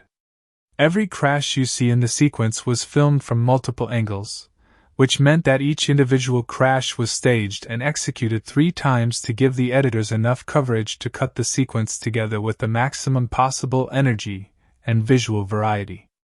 200 cars destroyed. The scale of the physical destruction achieved in this sequence is genuinely hard to process, and the stunt team accomplished it with almost no digital assistance. The only computer-generated work in the vault chase involved cleanup and enhancement after the fact, removing equipment, smoothing transitions, and adding elements that were simply too dangerous or logistically impossible to achieve practically. The carnage itself was real. The crashes were real. The vault was real. The stunt drivers in those Dodge Chargers and police cars were real people in real vehicles performing real maneuvers at real speeds. Jack Gill confirmed that while the production did not suffer any serious injuries during the vault sequence, there were bruises, sore muscles, and the kind of physical wear that accumulates when you spend weeks doing work of this nature. One stuntman had his shoulder dislocated when a police motorcycle collided with a car windshield during filming. He had it put back into the socket on set and returned to work the same day. That is the culture of the people who made Fast 5 possible. The funny moments and the on-set chemistry. Now, for all of that extraordinary physical and logistical achievement, Fast 5 was also a production filled with genuine laughter, irreverent energy, and the kind of chaotic joy that happens when you assemble a cast of enormous personalities and put them in a city like Rio de Janeiro together. The on-set atmosphere, by all accounts, was electric in the best possible way, and a significant portion of what makes the film so enjoyable to watch can be traced directly back to the genuine chemistry and comedic energy that existed between these performers when the cameras were rolling. Tyrese Gibson was, by universal consensus, the source of a very large percentage of the laughter on set. His character Roman Pierce exists in the film as the crew's self-appointed comedian, the man who says out loud what everyone else is thinking but frames it in the most entertainingly self-serving way possible. And the reality is that Tyrese Gibson on a film set is not enormously different from Roman Pierce. He is high energy, perpetually searching for the joke, incapable of sitting in a serious mood for very long without finding a way to puncture it with something funny. He confirmed in interviews that he was allowed a significant degree of freedom to find Roman's voice on the day, studying the energy of his co-stars and responding to what they gave him rather than mechanically reproducing the lines on the page. That approach gave Roman's dialogue in the film a spontaneous, alive quality that scripted humor alone rarely achieves. The famous exchange where Roman arrives at the team assembly and greets Tej, asking when he is going to give Martin Luther King his car back, and Tej responding that he will give it back when Roman gives Rick James his jacket back, captures perfectly the tone of what these two performers were doing together on set. It is sharp, fast, and genuinely funny, and both Tyrese Gibson and Ludacris have spoken about how their real friendship, their actual history together, translated into an on-screen chemistry that could not have been manufactured by simply following a script. They knew each other. They made each other laugh. And that reality is visible every single time their characters share a frame. Tyrese was so committed to bringing energy and entertainment to the production that Universal created a behind-the-scenes documentary specifically around him called Tyrese TV, a making-of piece that captures him essentially performing for the camera between takes, entertaining the crew, mimicking other cast members, and turning every quiet moment on set into an opportunity for comedy. The documentary is a testament to what kind of energy he brought to the production every single day, and it illustrates why the cast and crew atmosphere on Fast 5 was described by those who were there as one of the most genuinely enjoyable shoots any of them had ever been part of. Dwayne Johnson's arrival on the production brought a different but equally irresistible kind of energy. Johnson has spoken about how seriously he took the responsibility of joining a franchise with this much history and this much audience loyalty, and he prepared for the role of Luke Hobbs with the same meticulous physical and mental dedication he brings to everything. But off camera, Dwayne Johnson is a man of enormous humor, and the cast quickly discovered that beneath the terrifying exterior of Luke Hobbs was a performer who loved to laugh and who found the absurdity of what they were all doing together deeply and genuinely funny. The idea of filming scenes that involved a 9,000-pound vault being dragged through city streets by muscle cars is, when you step back from it, completely ridiculous in the most wonderful way, and Johnson was among the first to acknowledge that with the kind of self-aware comedic intelligence that has always made him so universally likable. The physical confrontation between Hobbs and Dom in the film, the extended brawl that sees these two enormous men crash through walls, hurl each other through furniture, and generally destroy every surface in the vicinity, required multiple days of filming and extensive physical preparation. What audiences see on screen is several minutes of two very large men fighting in very close proximity, which meant that the rehearsals and the filming of those sequences involved Vin Diesel and Dwayne Johnson spending a great deal of time throwing each other around, falling on each other, and engaging in the kind of coordinated physical comedy that choreographed fighting always involves when you strip away the drama and look at what is actually happening. Both men have spoken about those days of filming with the amused acknowledgement that there is something inherently absurd and funny about two grown adults practicing how to pretend to punch each other while stunt coordinators give direction and a film crew watches from every angle. The gravity and intensity of the scene as it exists in the final film is the result of performance, editing, and musical scoring transforming what was, on the day, a choreographed physical sequence that required as much laughter to get through as it did determination. Paul Walker, whose warmth and quiet humor have been described by everyone who ever worked with him as one of his most distinctive and beloved qualities, was the kind of presence on set who created calm without killing energy. He was not the loudest person in the room. He was not performing for attention the way someone like Tyrese was. But his humor was dry, sharp, and delivered with the easy confidence of someone who knew exactly how funny he was without needing to announce it. His co-star Ludacris, in interviews during the production, described the experience of working with Walker as feeling like spending time with someone who was genuinely interested in you, who asked real questions and listened to the answers, and who found humor in the specific rather than the general. Walker trained extensively with a parkour professional named Paul Darnell for the physical demands of his role in Fast Five, and the training sessions, by all accounts, provided their own entertainment value as Walker subjected himself to the kind of athletic instruction that is simultaneously humbling and absurd for a grown man operating at his level of existing physical fitness. Ludacris himself was a source of consistent comedy throughout the production in a very different way from Tyrese. Where Tyrese's humor was loud and performative, Ludacris operated with a deadpan intelligence and a comedic sensibility built on precision rather than volume. His real-life friendship with Tyrese Gibson meant that their back and forth as Tej and Roman had a genuine foundation, and both performers have described the experience of playing off each other on the Fast Five set as something close to effortless. Two people who had been making each other laugh for years and who simply continued doing it in front of a camera. One of the most celebrated comedic moments that the chemistry between these performers produced came during their first major scene together in the film, when Roman and Tej are reunited at the team assembly and immediately fall into their familiar rhythms of mutual teasing and competitive posturing.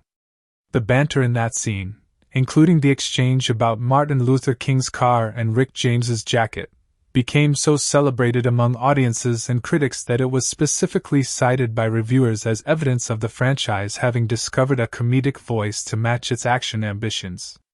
Total Film noted that Ludacris and Tyrese Gibson brought much-needed laughs to the film, and that their dynamic functioned as the entertainment engine that kept the ensemble sequences from becoming purely functional.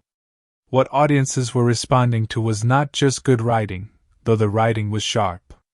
They were responding to the genuine chemistry of two people who actually find each other funny. The experience of filming on location in Puerto Rico and Rio de Janeiro added its own layer of comedic energy to the production. A cast and crew of this size, operating in a city as alive and chaotic and visually overwhelming as Rio, produced endless moments of the kind of situation comedy that no script can anticipate. The production had to negotiate with local residents, coordinate around the rhythms of city life, work with local extras who brought their own energy and personality to the set, and generally navigate the reality that making a Hollywood action film in a living city is an exercise in constant improvisation and adaptation. Justin Lin has described the Rio shoot as simultaneously the most logistically challenging and the most creatively exhilarating experience of his career, a combination that tends to produce both the best work and the funniest stories.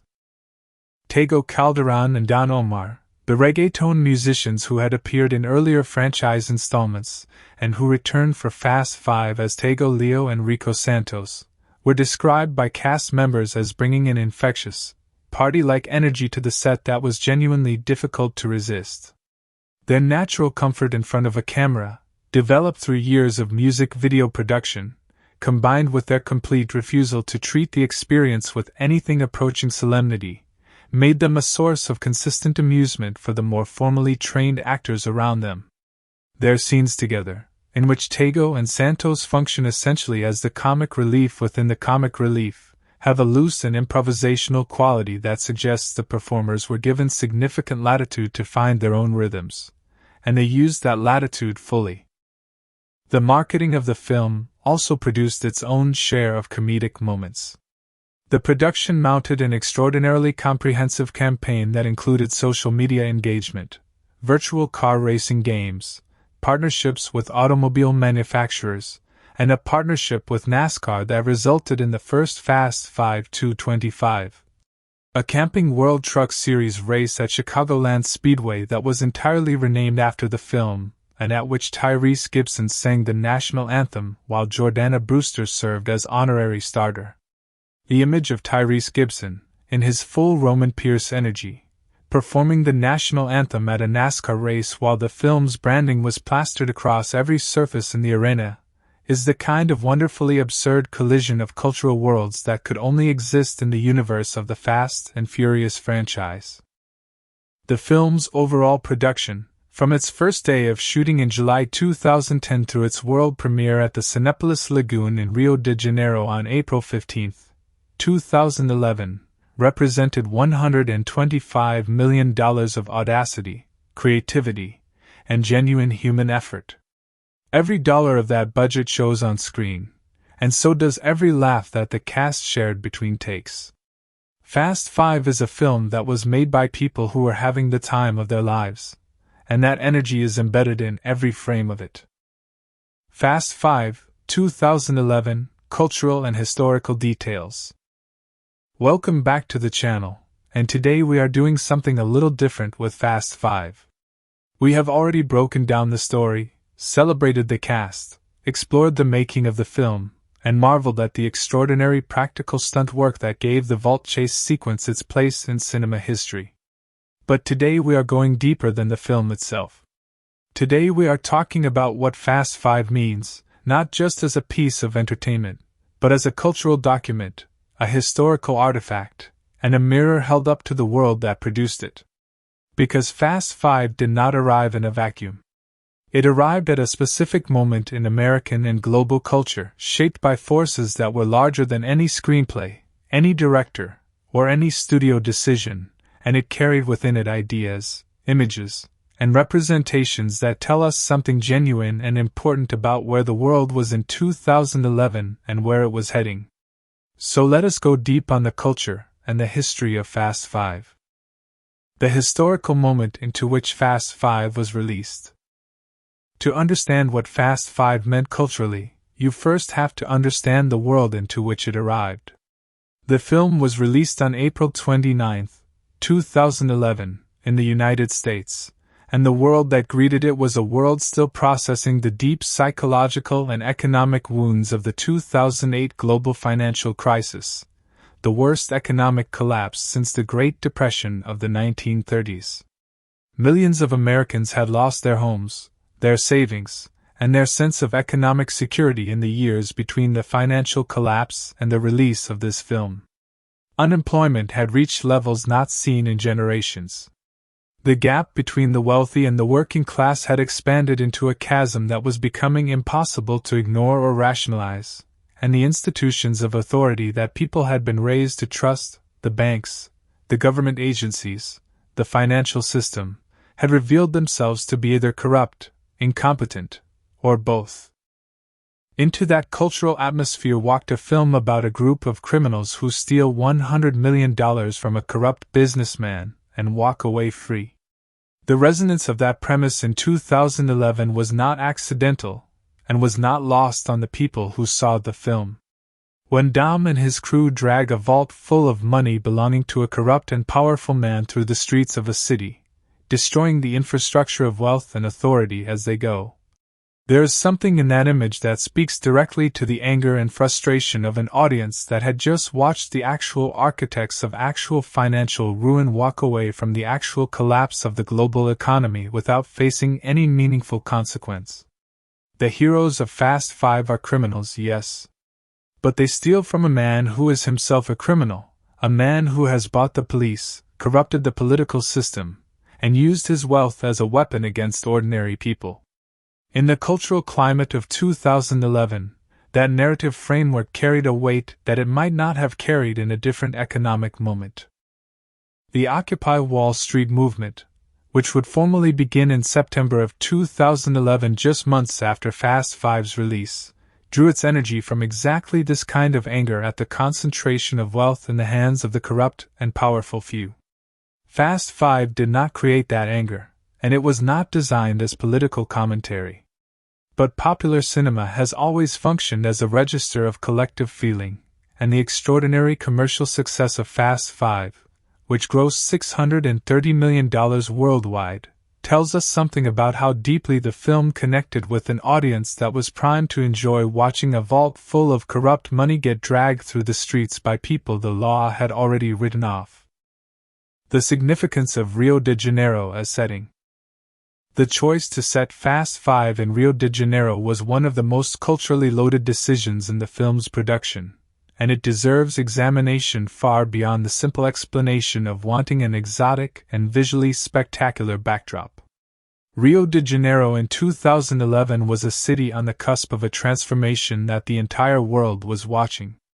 Brazil had been announced as the host nation for the 2014 FIFA World Cup, and the announcement in 2009 that Rio de Janeiro would host the 2016 Summer Olympics had placed the city at the center of a global conversation about development, inequality, ambition, and the human cost of rapid modernization. Rio in 2011 was simultaneously one of the most beautiful and one of the most economically unequal cities on Earth. Its famous favelas, the hillside communities that appear throughout Fast 5 as the setting for some of the film's most kinetic sequences, are not simply colorful backdrops for action choreography. They are communities with deep historical roots and profound social significance, born from the waves of internal migration that brought rural Brazilians to the city in search of work and opportunity throughout the 20th century, and shaped by decades of systematic exclusion from the formal economic and political structures of Brazilian society. The favelas exist because the formal city could not or would not accommodate the people who needed to live near it, and their presence throughout Fast 5, visible in aerial shots that contrast the gleaming coastline with the densely packed hillside communities, is an unintentional but powerful visual articulation of the economic inequality that defined Rio at that specific moment in its history. The film's Brazilian critics, interestingly, were among the most vocal about Fast 5's cultural implications. South American reviewers objected to the film's portrayal of Rio de Janeiro as a haven for drug trafficking, corruption, and lawlessness, arguing that the film drew on and reinforced stereotypes about Brazilian society and Latin American urban life more broadly that were reductive and unfair. Those criticisms were legitimate and deserved to be heard. The Rio of Fast 5 is not Rio as its residents experience it. It is Rio as Hollywood had imagined it, a city of beautiful chaos where power belongs to whoever is willing to be ruthless enough to take it, where the law is compromised by money, and where the social contract between the state and its citizens has broken down entirely. That is a version of Rio that contains elements of truth, particularly in the context of how the city's drug trade and police corruption operated in the early 2010s, but it is also a version that flattens an enormously complex and deeply human city into a backdrop for American adventure. What makes this cultural tension interesting rather than simply damning is that Fast 5 was also remarkably sincere in its engagement with Rio's visual identity and physical reality. Justin Lin insisted that his cast and crew spend time in Rio, walk its streets, understand its geography, and feel its energy, and the aerial photography and location work that captures the real city gives the film a visual authenticity that distinguishes it from a production that simply slaps a foreign city's name on footage shot somewhere else entirely. The film holds both of these things simultaneously, a genuine engagement with a real place and a Hollywood simplification of that place's complexity, and the tension between them is part of what makes it a culturally interesting artifact rather than simply a culturally uncomplicated one. The Fast and Furious franchise as a cultural institution. To understand Fast 5's cultural significance fully, you also have to understand what the Fast and Furious franchise had come to represent by 2011 and what Fast 5 did to solidify and expand that representation. The original Fast and the Furious in 2001 had arrived at a specific cultural moment in American life, the post-1990s boom period when street racing culture, hip-hop aesthetics, import car modification, and the visual vocabulary of urban multiculturalism were all intersecting in ways that mainstream Hollywood had not yet figured out how to engage with authentically. That first film was not a great piece of cinema by conventional critical standards, but it was culturally attuned in a way that connected with audiences who had been waiting to see their world reflected on screen. The franchise that grew from that first film became something that had no real precedent in Hollywood history, a major studio action franchise with a genuinely multiracial ensemble cast in which diversity was not a demographic calculation or a corporate policy, but simply the natural expression of the world the films inhabited. In most Hollywood action films of the 2000s, diversity meant a black best friend, a Latino comic relief character, or an Asian martial arts expert, all supporting roles arranged around a white male hero at the center. The Fast and Furious franchise did something different.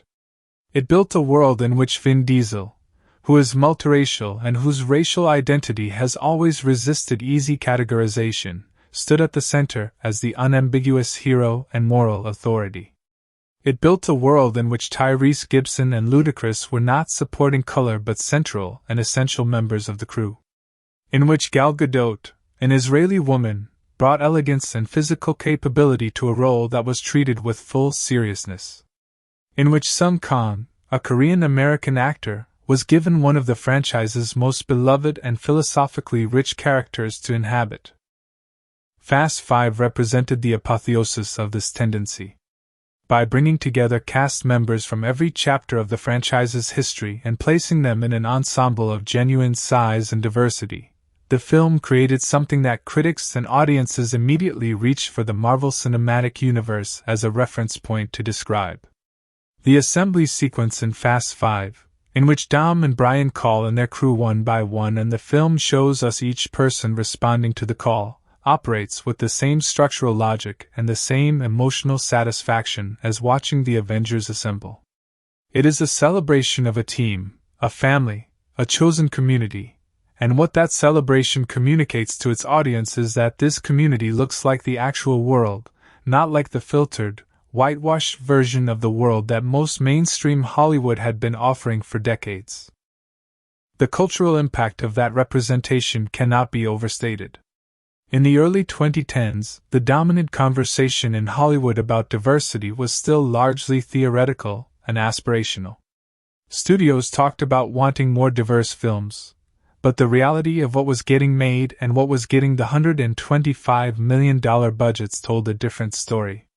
Fast 5 was a genuinely diverse blockbuster not because someone issued a diversity mandate but because the franchise had built its identity on a multiracial world from its very first frame, and Fast 5 simply gave that world its largest and most confident expression.